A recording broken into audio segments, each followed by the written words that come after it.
I sighed as I stared at my phone screen, reading the message from my mother for the 5th time. Claire, we need $1,500 for the Christmas party. We're having guests, need decorations, food, and a new dress for Casey. You'll send it, right? No please, no, how are you doing? Just a straight demand for money, as usual. I'm Claire, by the way. 30 years old, financial manager, and apparently my family's personal ATM. I typed back, I'll transfer the money today, and hit send. Then I added, I hope I'm invited to this party too, and sent a second message. The response came quickly, a single smiley face emoji. No thank you, no confirmation that I was welcome. Just that stupid yellow face grinning back at me. I wasn't even surprised. This had been my life for as long as I could remember. Well, not always. When I was little, before I turned 10, things were different. My parents, Mark and Diane, had been young when they had me, both just 20, and while we didn't have much, I remember feeling loved. There were trips to the park, bedtime stories, and Saturday morning pancakes. Then Casey was born when I was 10, and everything changed. Casey became the golden child, the planned baby. Unlike me, the accident that happened when they were too young and unprepared. My mother suddenly transformed into a parenting expert, devouring psychology books and enrolling Casey in How to Grow a Genius Out of Your Child classes.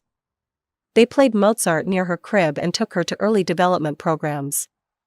Meanwhile, I grew like a weed, mostly unattended and forgotten in the background. I remember finding our family photo albums a few years ago. The ratio of photos was telling. For every picture of me, there were at least 10 of Casey. And in the family photos, I was always off to the side, an afterthought, while Casey beamed front and center. Just transfer the money, forget about it, and focus on work, I muttered to myself as I opened my banking app. I quickly sent the $1,500 to my mother's account, watching my savings for a down payment on my own place shrink yet again. When I graduated high school, I won a full scholarship to a college 2 states away. My parents didn't even come to the ceremony. Casey has a dance recital that day, my mother explained, as if that settled everything. I worked part-time jobs throughout college to pay for my apartment and expenses. My parents never called to check on me, never offered help. I learned to be self-sufficient, graduated with honors, and became a financial manager at a respected firm in the same city where I'd studied. I built a life for myself, away from the constant reminder that I was the less favored child. The irony wasn't lost on me that as soon as I started making good money, my parents suddenly remembered my existence. It started small. Claire, Casey needs new clothes for school. Could you send $200? Or, Claire, Casey wants to take swimming lessons. That's only $300 for the semester. I always said yes. The amount seemed insignificant compared to what I was earning, and some stubborn part of me still craved their approval. Then 2 years ago, the big ask came. Casey got into the local college, my father announced on a rare phone call. We need help with her tuition. Wait, why couldn't she get a scholarship? I asked, even a partial one. After all those educational classes and genius programs you put her through? There was an awkward pause on the line. My parents hesitated before my mother finally said, That's not important, Claire. You shouldn't care about that. You just need to help your sister, it's crucial for her future. So I agreed to pay $1,200 a month for Casey's education. I told myself it was the right thing to do, even as I watched my own dreams of homeownership drift further away. But it didn't stop there. A few months later, they called again. We bought a new car, my father said casually. Gave our old one to Casey for college commuting. The old car was only 5 years old, I pointed out. There you go again, picking on your sister, my mother snapped. Don't be so greedy, Claire. You're the oldest, it's your duty to help. Somehow, I ended up paying their $800 monthly car loan too. Just like that, I was sending $2,000 home every month, money that should have been going toward my future. I consoled myself that it was temporary. Casey would graduate eventually. the car would be paid off. Then I could focus on my own life, my own dreams. As December approached, I ordered gifts online for my family, a designer handbag for Casey, an expensive watch for my father, and a spa package for my mother. Over $1,000 spent, not including the $1,500 for the party. I packed my car for the 6-hour drive home, excited despite everything to spend Christmas with my family. I hadn't been home in almost a year. Too busy working, I told them. The truth was, I couldn't bear to see how Casey was still the center of their universe while I orbited silently on the edges, useful only for my financial contributions. But it was Christmas, and despite everything, they were still my family. I pulled into my parents' driveway at around 7 in the evening. The house was lit up with colorful Christmas lights, and I could see shadows of people moving around inside. Music and laughter drifted through the closed windows. My stomach knotted with anxiety as I grabbed my bags and the gifts I'd carefully wrapped earlier. Taking a deep breath, I walked up to the front door and knocked. After a moment, my mother opened it, her smile faltering when she saw me. "Claire, what are you doing here?" she asked, not moving to let me in. I blinked, confused. "I don't understand." "I sent the money for the party. I texted you I was coming." "You did?" She frowned. "Well, I didn't think you'd actually come. You usually ignore these noisy gatherings." "It's Christmas," I replied firmly. "It's a family holiday. I never miss Christmas." She sighed and stepped aside. "Well, since you're here, you might as well come in. Everyone's already eating." I stepped into the warm house, the smell of roast turkey and cinnamon hitting me immediately. About 15 people were crowded around the dining table and spread throughout the living room. I recognized my aunts, uncles, and a few cousins. Casey sat at the center of the table, wearing a red dress that probably cost a good chunk of the money I'd sent. "Look who showed up," my mother announced, but there wasn't much enthusiasm in her voice. My father looked up from his conversation. "Claire. Didn't know you were coming. Good to see you, kid." He gave me a quick hug before returning to his conversation with Uncle Bob. I stood awkwardly with my bags and gifts, feeling like an uninvited stranger. Casey barely looked at me. "Hey," she said, before turning back to her conversation with our cousin Melissa. I set my bags down in the corner and placed the wrapped gifts under the tree, which was already surrounded by presents. Then I squeezed into a spot at the table beside Aunt Judy, the only relative who ever really asked how I was doing. "Claire, what a lovely surprise," she said, giving my hand a squeeze. "How's work going?" "Good, thanks," I replied, grateful for her genuine interest. "Just got promoted to senior financial manager last month." "That's wonderful, you always were the smart one," she said, loud enough for others to hear.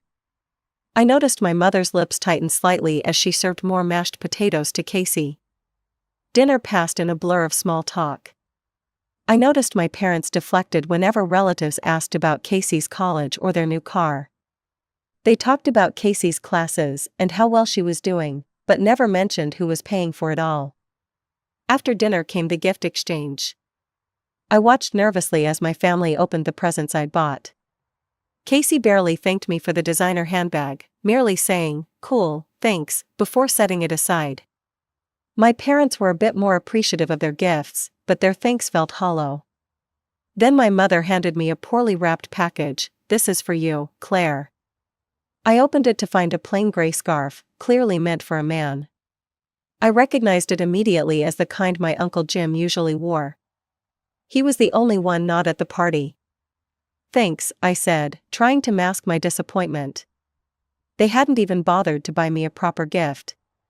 As the evening wore on, relatives began to leave. By 11, only the immediate family and a few of out-of-town relatives remained. Exhausted from the drive and the emotional strain of the evening, I yawned and stood up. "I'm pretty tired, I think I'll head to bed now," I said. My mother looked up from clearing the table. "Oh, your old room is occupied.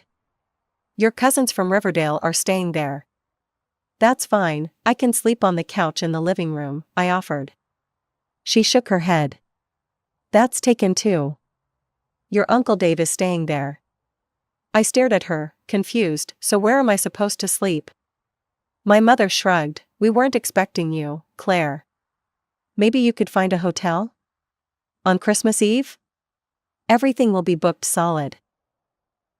You need reservations weeks in advance, I said, my voice rising slightly.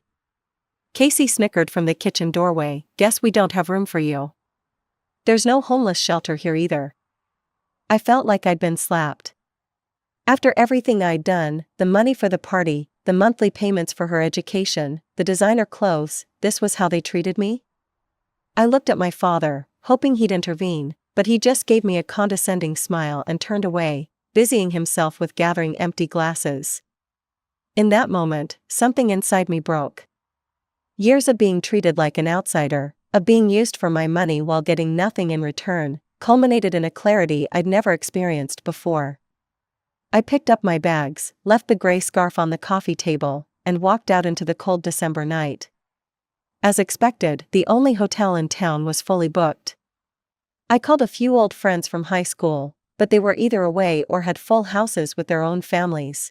With nowhere to go and a 6-hour drive back to my apartment, I got in my car and started driving. I spent Christmas Eve on the highway, stopping only for coffee and gas. By early morning, I was exhausted and pulled into a roadside motel about halfway home.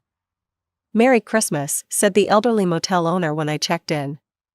"You're traveling on Christmas?" "Family emergency," I said, not wanting to explain. He nodded sympathetically and handed me a small box. "Have a piece of Christmas pie, on the house. No one should be alone today." I thanked him, touched by this stranger's kindness, more kindness than my own family had shown me.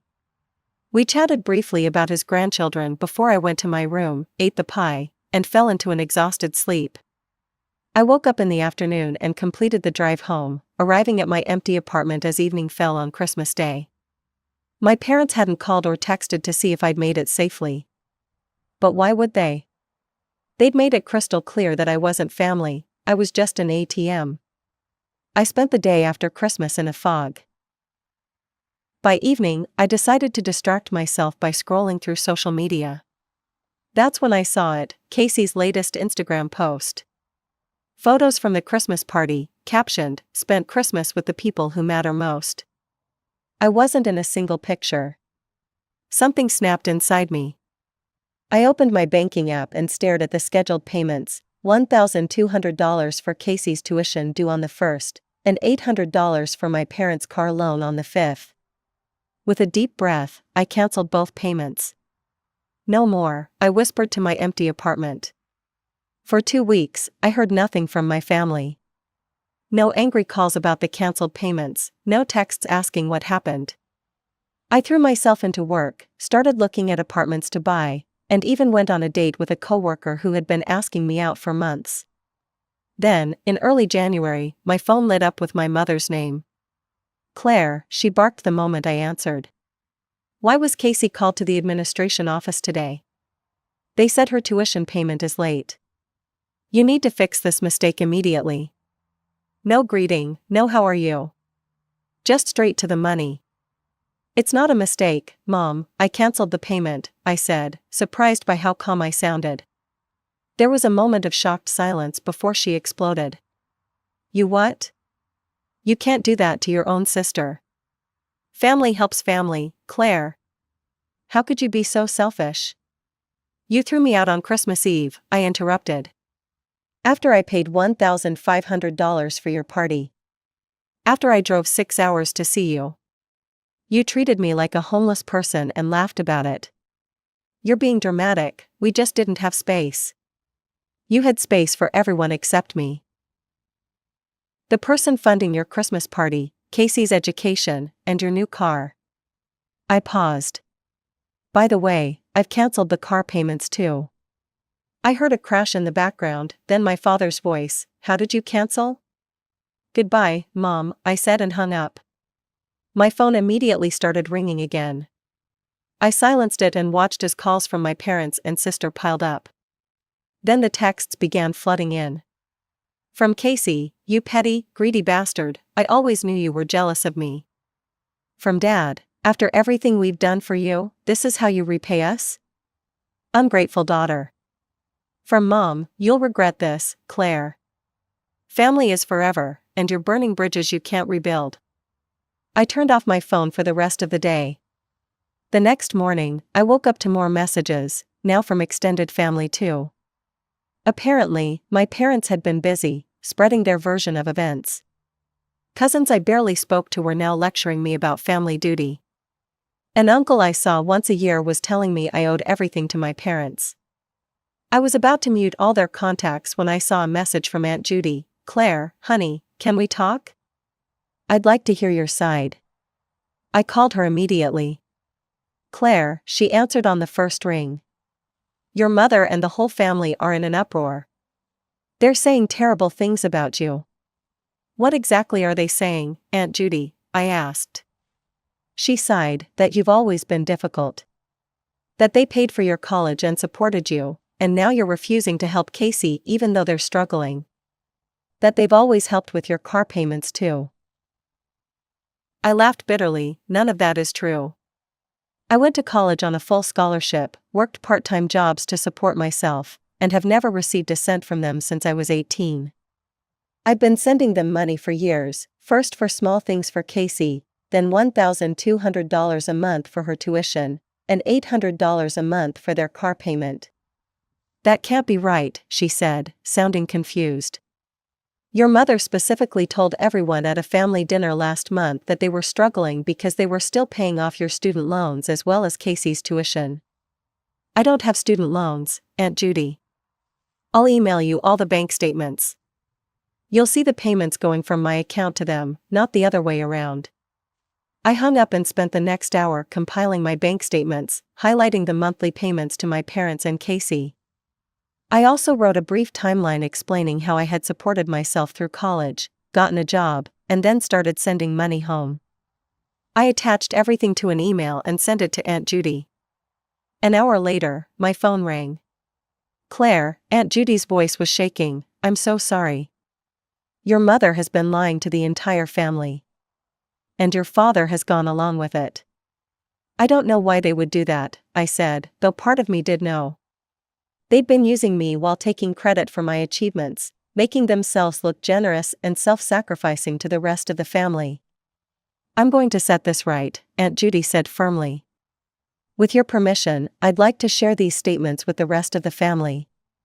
They should know the truth. Go ahead, I said, feeling a weight lifting from my shoulders. I'm tired of being treated like a walking ATM while they pretend to be supporting me. I'll take care of it, she promised, and Claire? I'm proud of you. For what it's worth, I always saw how they treated you differently from Casey. I should have said something years ago. After that call, I felt lighter than I had in years. 2 days later, my phone started blowing up again, but this time with very different messages. Claire, I'm so sorry for what I said. I had no idea what you've been doing for your sister and parents. We all owe you an apology. Your aunt showed us the proof. Your parents have been lying to us for years. I can't believe what you've been through. Please know that not all of us think like your parents. Apparently, Aunt Judy had created a separate family chat without my parents or Casey and had shared my bank statements and explanation. The truth had finally come out. My cousin Emily called me directly. Your parents are furious with Aunt Judy. They're saying she's turned the family against them. All she did was share the truth, I said. I know, and we're all on your side now. I wasn't sure if I wanted sides at all, but it felt good to have the truth acknowledged after so many years of lies. My parents tried to contact me several more times over the next few weeks. I didn't answer their calls, but I did read their text messages. Casey has only 2 years left in college, my mother wrote. You can't just abandon her education like this. We made mistakes, my father admitted in another message. But punishing your sister isn't the answer. I didn't respond to any of them. Their words still framed me as the villain, as if I was punishing Casey rather than simply stopping the financial exploitation that had drained my savings for years. Aunt Judy kept me updated on the family situation. According to her, My parents were damage controlling frantically, telling anyone who would listen that I had misrepresented the situation, that they had indeed helped me through college, a blatant lie, and that I was being selfish and vindictive. Fewer and fewer relatives believed them now. The bank statements didn't lie. "How's Casey doing?" I asked Aunt Judy during one of our weekly calls, about 2 months after Christmas. "She's had to make some adjustments," Aunt Judy said carefully. "Your parents sold their new car and took back the one they had given to Casey. She's taking the bus to school now." I felt a twinge of guilt, but pushed it away. "And her tuition?" "She's still in school." "Your parents made a big show about having to make sacrifices to keep her there, but I think they've just had to cut back on other expenses. No more fancy clothes or weekly dinners out." "What about Casey? Has she had to get a job?" "Yes, she's working part-time at the campus cafe," Aunt Judy confirmed. "Your mother complains that Casey doesn't have time for her social activities anymore because she's too busy studying and working." I couldn't help but smile at the irony. That sounds exactly like my college experience. "I know," Aunt Judy sighed. "I should have seen what was happening years ago. They treated you and Casey so differently." "Water under the bridge," I said, though we both knew it wasn't entirely true. Some wounds take longer to heal. 6 months passed, spring turned to summer. I continued working, saving, and living my life. I started dating someone seriously, a kind man named Alex who valued hard work and family but understood boundaries. I told him about my family situation early on, and he was supportive without being judgmental. One evening in June, curiosity got the better of me, and I checked Casey's Instagram for the first time in months. The change was dramatic. Gone were the photos of parties, expensive clothes, and carefree college life. Her most recent posts were more subdued, pictures of textbooks with captions about studying hard, photos of her in her cafe uniform talking about the dignity of work, philosophical quotes about the challenges of adulthood. "Life is harder than I thought," read one caption. "Growing up is realizing that nothing comes for free." I stared at my phone, feeling a complex mix of emotions. Part of me felt vindicated. Casey was finally learning what real life was like, what I had known since I was 18. Another part felt sad that it had come to this, that my sister and I had been set up by our parents to have such different lives and expectations. I didn't reach out to her, though. The wound was still too fresh, the betrayal too deep. Maybe someday, but not yet. By fall, I had saved enough for a down payment on a small but modern condo near my office. As I signed the mortgage papers, I felt a surge of pride. I had done this myself, despite my family's drain on my resources for years. "Congratulations, homeowner," Alex said when I showed him the keys to my new place. He helped me move in, painted the walls, and assembled furniture without complaint. It was nice having someone in my corner for a change. A year after that disastrous Christmas, I still hadn't spoken to my parents or Casey. My father's last message had been in October, a brief text that read, "We miss you, Claire. When you're ready to talk, we'll be here." I didn't respond. I wasn't ready, and honestly, I wasn't sure I ever would be.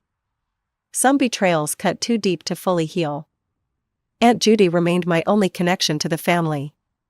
We met for lunch one Sunday in November, almost a year after everything had fallen apart. "Casey's changed a lot," she told me over coffee. "She's more serious now, more focused on her studies. She's still working at that cafe, even though your parents could probably afford to let her quit." "Good for her," I said, and meant it.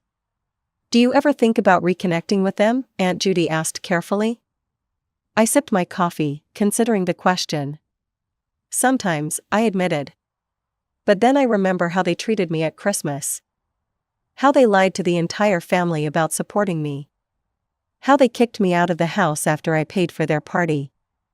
And I realize I'm better off without that toxicity in my life. Aunt Judy reached across the table and squeezed my hand. "You're right. And you don't owe them anything, Claire. I just want you to be happy." "I am happy," I said, realizing as I spoke that it was true.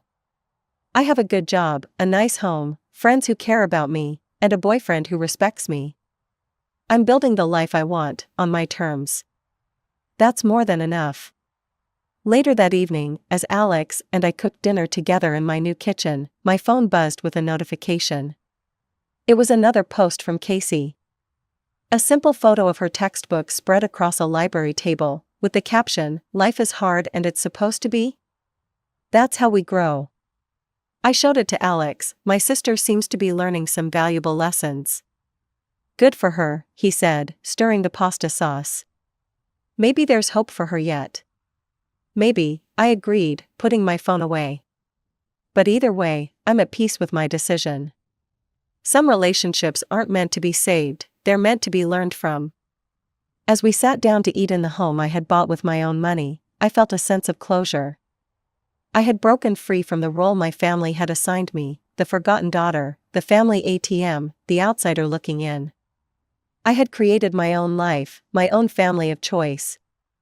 And for the first time in 30 years, I was exactly where I belonged.